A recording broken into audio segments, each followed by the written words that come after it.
Olá, pessoal, tudo bem com vocês? Quanto tempo que a gente não se vê, que a gente não conversa, que a gente não grava, não é verdade? Mas eu tenho certeza que esse tempo vai ser suprido nesse vídeo que está maravilhoso. O tema desse vídeo está fantástico. Mas antes de eu falar o tema desse vídeo, não esqueça de curtir, deixar seu comentário, de compartilhar. Caso você não seja inscrito no canal, se inscreva, deixe seu joia, manda para seus amigos nas redes sociais. Caso você ainda não conheça a nossa página também no Facebook, entre lá na nossa página JF Palavras de Vida. Estamos com uma promoção maravilhosa Dia dos Namorados. Entra lá, nos ajude a divulgar a nossa página, a nossa promoção. E eu espero que vocês sejam edificados pela nossa página, pelo nosso canal. Eu falo nossa sempre e geralmente é só a minha cara que aparece, mas é porque a gente consegue fazer sozinho, né? Então eu sou muito grata a Deus, as pessoas que me ajudam, o meu esposo, a minha família, os meus amigos e cada pessoa que nos segue, que nos ajuda. A música que está tocando, o louvor se chama Se Eu Não Conseguir Falar, de Josiane. É um louvor mais antigo, de 2014, por aí. Não é novo, mas eu achei que ele era perfeito para essa situação desse tema. E hoje nós vamos conversar um pouquinho sobre um tema bem forte.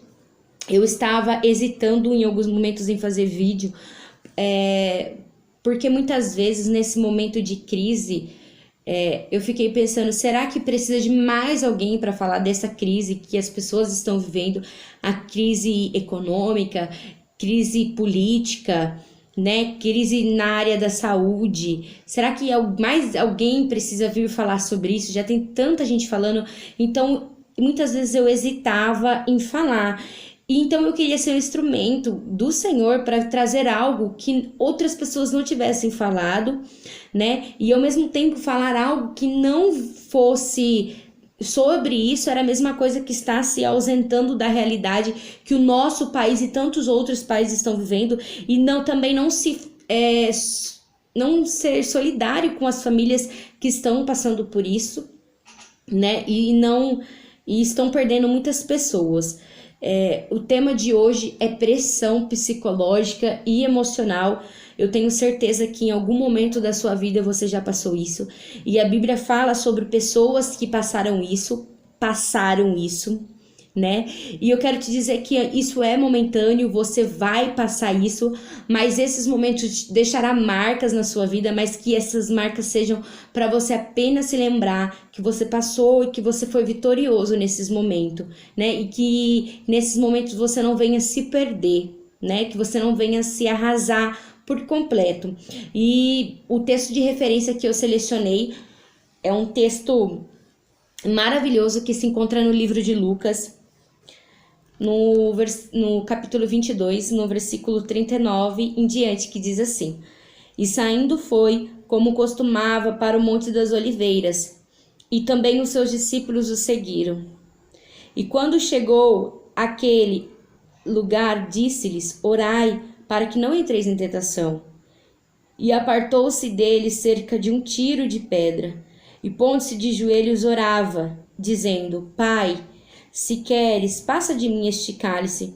Todavia, não se faça a minha vontade, mas a tua. E apareceu-lhe um anjo do céu que o confortava.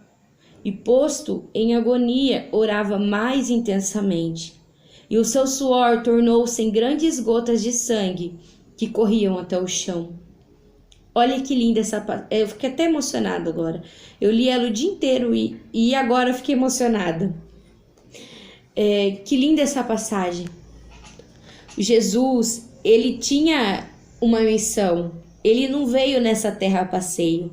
Todos os meus vídeos eu falo isso. Jesus, ele veio com uma missão. E a missão dele era nos salvar. Era um plano de redenção para nos unir com Deus.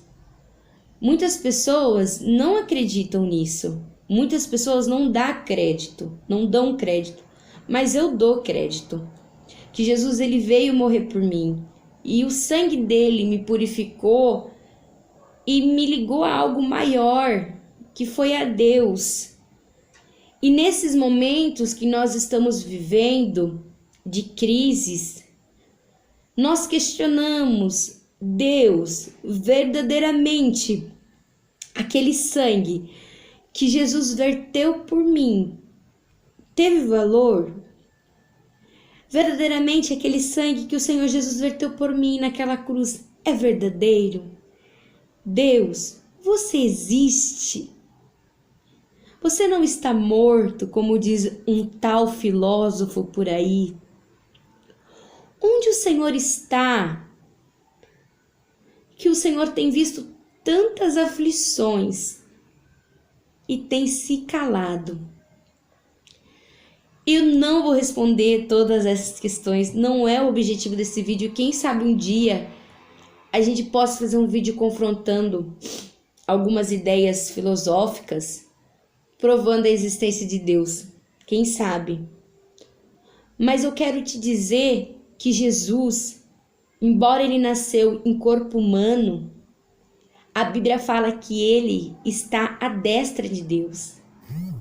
E que ninguém conhece o Pai senão o Filho.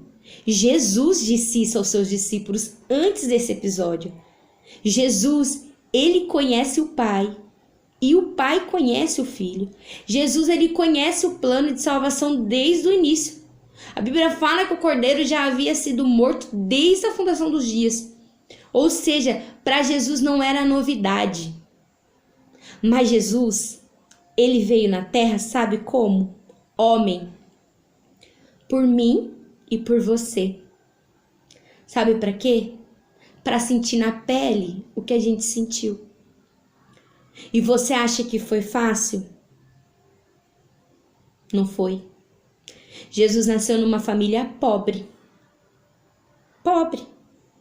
Não nasceu numa família rica. Jesus nasceu, sabe na onde? Numa manjedoura. Tem um povo que ainda espera o Messias. Tem um povo que ainda acredita que vai aparecer o Messias num palácio, uma linhagem real. E contrariando toda a lógica humana, Jesus nasceu numa manjedoura, num ato de humildade, simplicidade e de perfeição. Como assim, Jaque, perfeição? Porque Deus podia ter preparado riquezas dessa terra, mas Deus preparou riquezas espirituais para Jesus.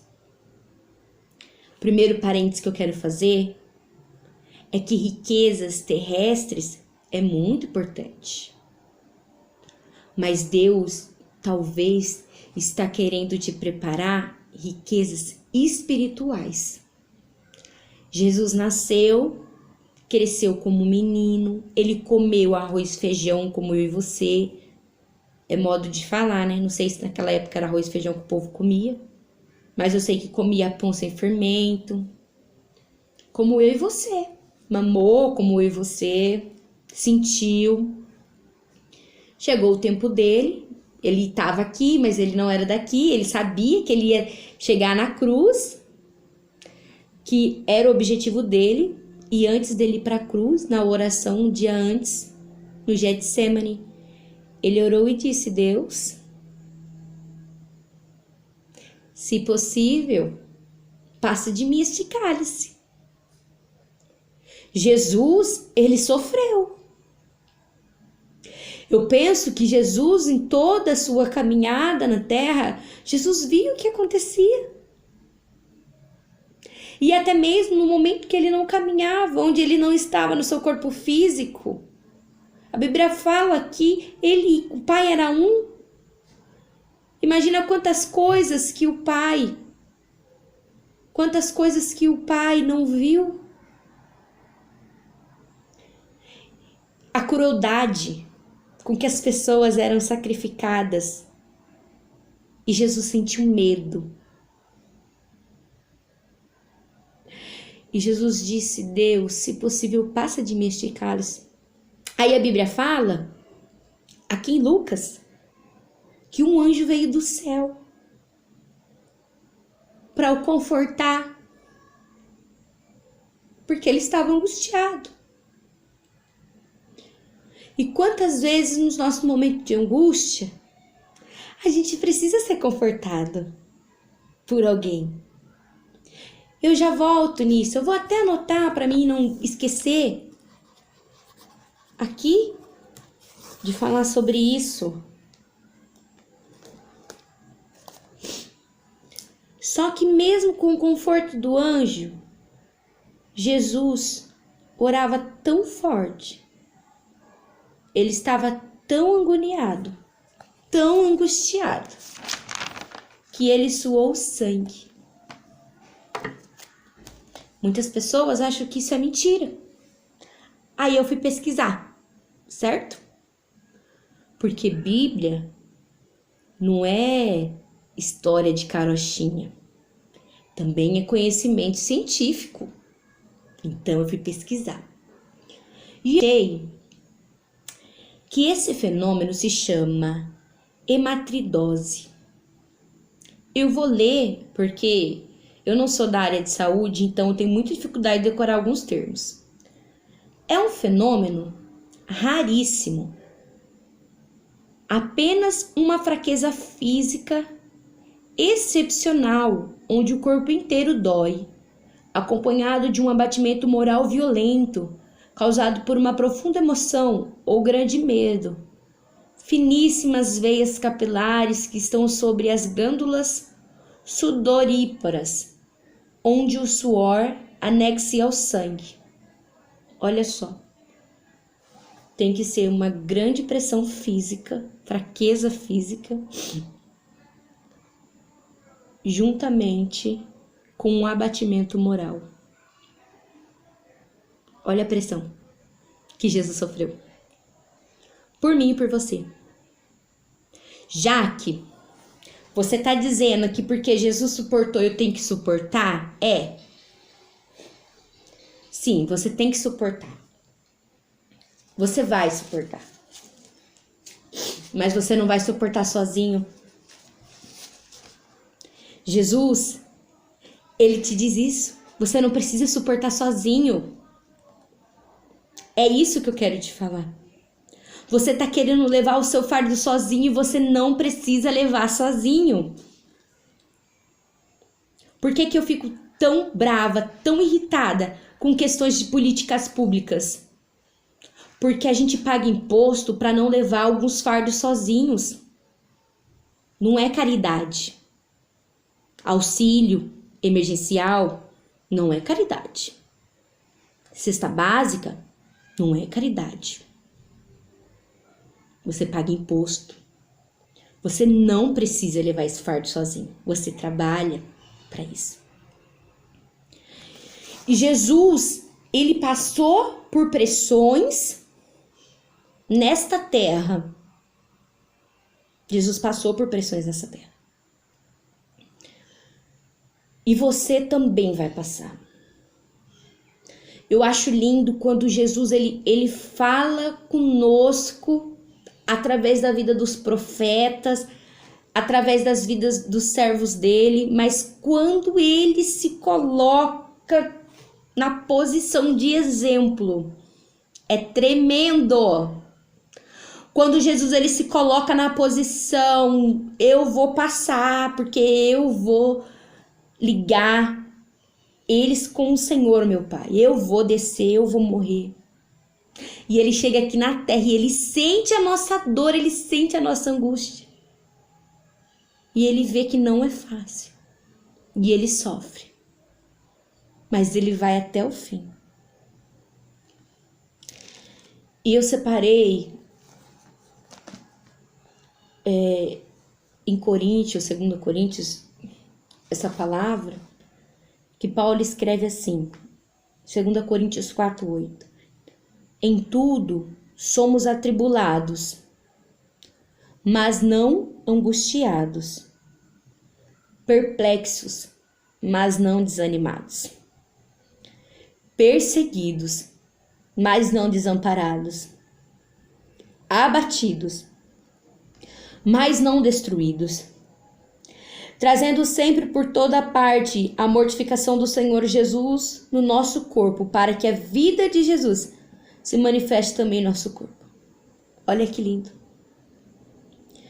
em tudo nós somos atribulados.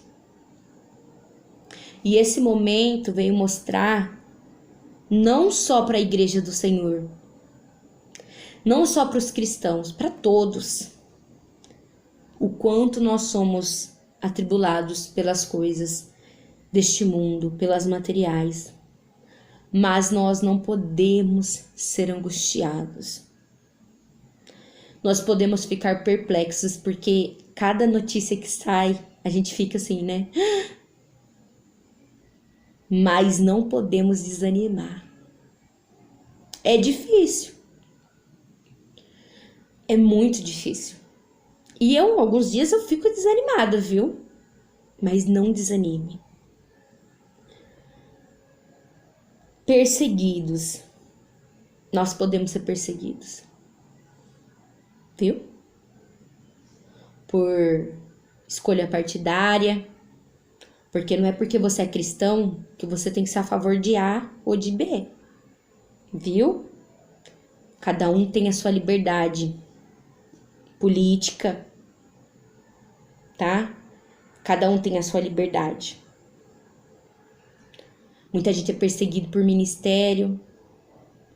Muita gente é perseguido por escolhas. Você pode ser perseguido, mas saiba que você não é desamparado.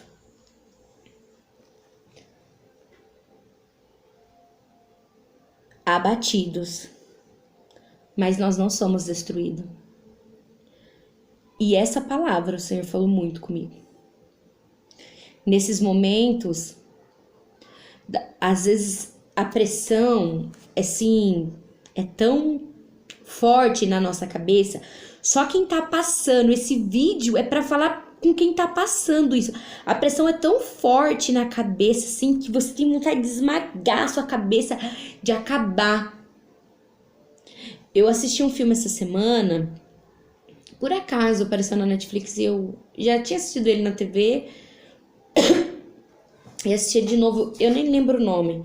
É um filme nacional, e eu só assisti o começo, e era Deus já me preparando para esse vídeo. E nesse filme é uma negociação de um homem que quer se suicidar. E aí ele fala, o moço que tá conversando com ele, o suicida não quer perder a vida. Ele não quer se matar, mas ele quer tirar a dor. E quantos pais de família estão sentindo dor por causa do desemprego? Ou se está empregado, está recebendo menos, com falta de salário. E nós, muitas vezes, somos privilegiados. Não está faltando nada pra gente. A gente não tem essa pressão na cabeça. A gente não está sentindo a nossa mente se comprimir. Sabe? Jaque, mas e a gente que está nessa situação? O que a gente faz? A gente ora? A gente jejua? A gente busca Deus? Sim, a gente busca Deus. Mas eu sei que vai ter dias e momentos que você não vai ter força. Eu sei que vai ter dias e vai ter momentos que você vai estar cansada. E é nesses dias que entra essas pessoas que não estão com essa pressão na mente, que estão com seus empregos, que estão com seus salários, que ganha uma cesta básica com 2 sacos de arroz e só usa um, pode compartilhar. É nesses momentos que a gente mostra às pessoas a essência do evangelho dentro da gente. E evangelho não é só Bíblia, não é só oração, não é só jejum. Evangelho é atitude. Jesus, ele podia ter usado o ministério dele na terra, só escrevendo, só falando. Mas ele fez, ele teve atitude. E as pressões da vida, elas vão acontecer. E muitas vezes, essas pressões vão deixar marca. Eu conversei uma vez com um amigo, observando os posts e vendo quantas pessoas já perderam uns aos outros. No Brasil, fora do Brasil. E eu falei que tá difícil perder família, né?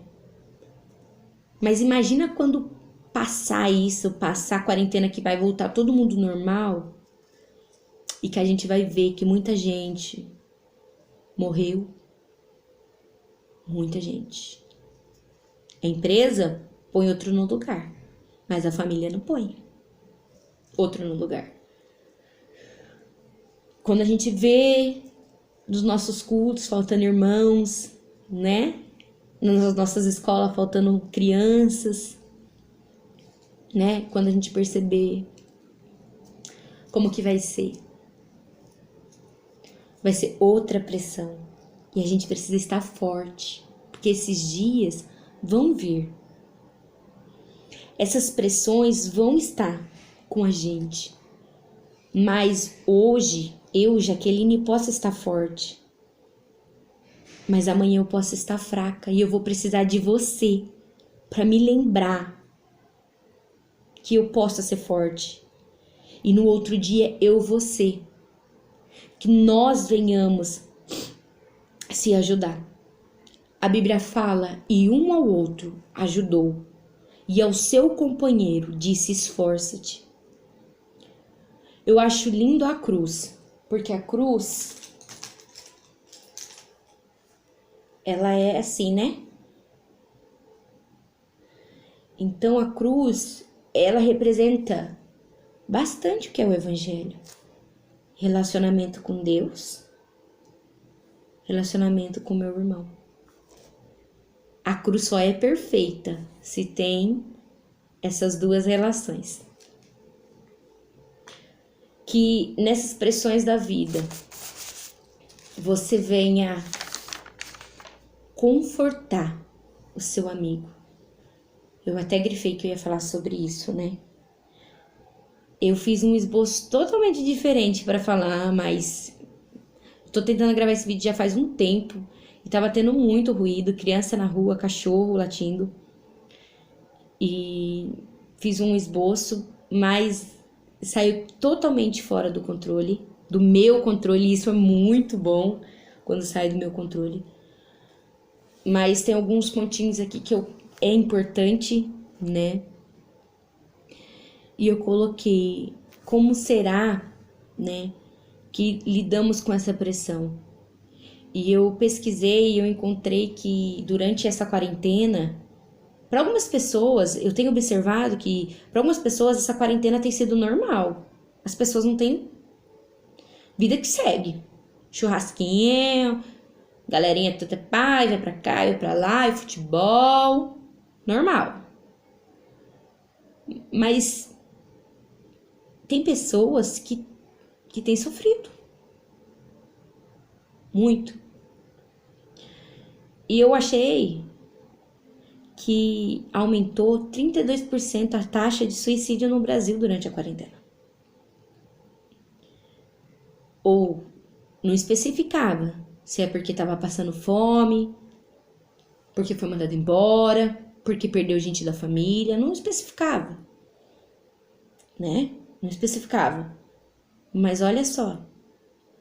E talvez essa pessoa só precisava conversar. Talvez essa pessoa só precisava falar, tô com um problema. Ou talvez essa pessoa precisava de um saco de arroz, né? E a culpa de quem? Ah, é culpa do prefeito, é culpa do governador, é culpa do presidente. E você era vizinho dessa pessoa e nunca perguntou pra essa pessoa, nunca percebeu? O ser humano, desde a fundação, ele tenta se isentar da culpa dele. Ele não assume a culpa dele. Não foi assim com Adão e Eva? Quando comeram do fruto? Então, se responsabilize. Se responsabilize. Vamos falar sobre o problema. E sobre tantas outras coisas que têm gerado tantos conflitos internos. Fique firme com Jesus. E se você não tem Jesus e quer Jesus, fala assim: Jesus, eu te recebo aqui na minha casa. Eu te recebo aqui no meu lar. Faz morada em mim. Faz morada na minha vida. Seja bem-vindo. Seja bem-vindo na minha casa. Às vezes não precisa de muitas palavras para receber Jesus. Não leve sozinho. O Senhor Jesus, Ele quer te dar conforto, Ele quer te dar alegria, Ele quer te dar paz. O Senhor Jesus, Ele quer te dar muito além do que você imagina. Ele tem para você e para sua família. Você tem que crer. E se você não acredita em Deus, né? E se você não acredita no Evangelho, mas você acredita na potencialidade do ser humano, seja um ombro amigo de alguém. Ou peça, se precisar, um ombro amigo a alguém. Alguém próximo. Ceda um tempo para alguém. Se preocupe. Nós não temos nada. Nada. Tudo vai ficar. Mas as relações, elas são eternas dentro da gente. Porque se eu me for, as relações que eu tive vai ficar para sempre com quem conviveu comigo. Eu espero que vocês tenham gostado dessa palavra. Confesso que não tomou o rumo que eu planejei, mas eu tenho certeza que foi o rumo que o Senhor planejou. E eu espero vocês no próximo vídeo. Beijo, tchau pra vocês.